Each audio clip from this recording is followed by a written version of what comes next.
Social organisation এসব পল্লী কর্ম সহায়ক ফাউন্ডেশন PKSF এর আর্থিক সহযোগিতায় জয়পুরহাট সহ দেশের কয়েকটি জেলায় বেশ সুনামের সঙ্গে সামাজিক, কৃষি, মৎস্য শিক্ষা, চিকিৎসা সহ ঋণদান কার্যক্রম পরিচালনা করে আসছেন।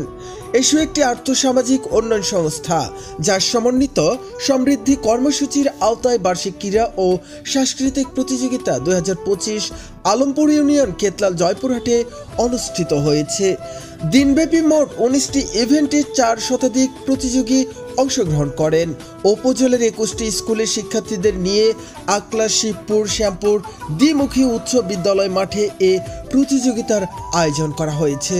দিনের শুরুতে কুইজ প্রতিযোগিতা, চিত্রাঙ্কন, অঙ্ক খেলা, ভলিবল টুর্নামেন্ট, দৌড়, সাইকেল খেলা সহ বিকেল 3 ঘটিকায় কবিতা আবৃত্তি, গান, গজল, নৃত্য ও অভিনয়ের মাধ্যমে প্রতিযোগীরা তাদের প্রথম, দ্বিতীয়, তৃতীয় স্থান অর্জন করেন।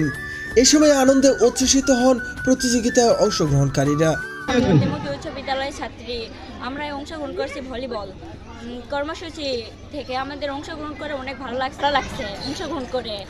সমৃদ্ধি কর্মসূচিতে আজকে আমাদের আকলা, শিবপুর, শ্যামপুর দ্বিমুখী উচ্চ বিদ্যালয়ে আমরা ভলিবল খেলে চ্যাম্পিয়নশিপ অর্জন করেছি। এটি আমাদের জন্য অনেক গর্বের বিষয়। এমন ব্যতিক্রমধর্মী আয়োজনে খুশি শিক্ষক, অভিভাবকরাও। সমৃদ্ধি কর্মসূচি থেকে আমরা ছোট বাচ্চাদের জন্য কিছু বিনোদনের ব্যবস্থা করা হয়েছে এখানে।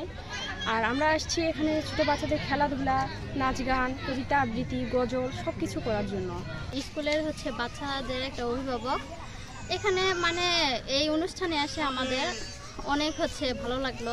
এখানে বিনোদনমূলক অনেক কিছু বাচ্চাদের শেখানোমূলক প্রতিটি ইভেন্টে অংশগ্রহণকারী বিজয়ীদের হাতে পুরস্কার তুলে দেন এসব সমৃদ্ধি কর্মসূচির সমন্বয়কারী ও শ্যামপুর উচ্চ বিদ্যালয়ের শিক্ষকগণ।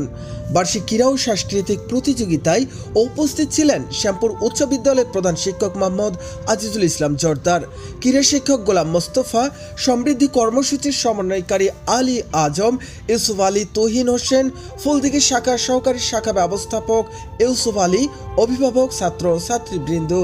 এসব এমন উদ্যোগ গ্রহণের বিষয়ে শ্যামপুর উচ্চ বিদ্যালয়ের প্রধান শিক্ষক মোহাম্মদ আজিজুল ইসলাম জর্দার বলেন, বিনোদনমূলক অনুষ্ঠান আমার প্রতিষ্ঠানে করায় আমরা প্রতিষ্ঠানের পক্ষ থেকে তাদের আন্তরিক ধন্যবাদ জানাই এবং সেই সাথে আমরা গর্বিত।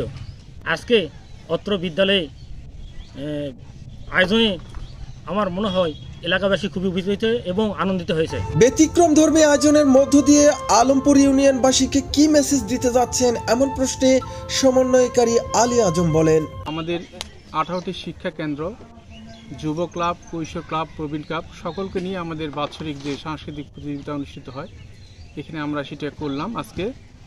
আর মূলত আমরা আমাদের শিক্ষা কেন্দ্রের যে ছোট ছোট বাচ্চা, কোমলমতি শিক্ষার্থী, তাদেরকে আমরা বিভিন্ন অনুষ্ঠানের মাধ্যমে তাদেরকে ভীতি থেকে দূরে রাখার জন্য আমরা যে কাজগুলো করছি, আমরা শিক্ষাকেন্দ্রে পাঠদান করছি, পাশাপাশি আমরা সামাজিক যে কাজগুলো করছি, শিক্ষা, স্বাস্থ্য, পুষ্টি সকল কাজগুলি আমরা আলমপুর ইউনিয়নে করছি। আমরা এটা মূলত আলমপুর ইউনিয়নবাসীর জন্য এসব সামাজিক কাজ করছে এবং করে যাবে আগামীতে, এবং আমরা সকলে মিলে আলমপুর ইউনিয়নে এসব মাধ্যমে সামাজিক কাজ করব।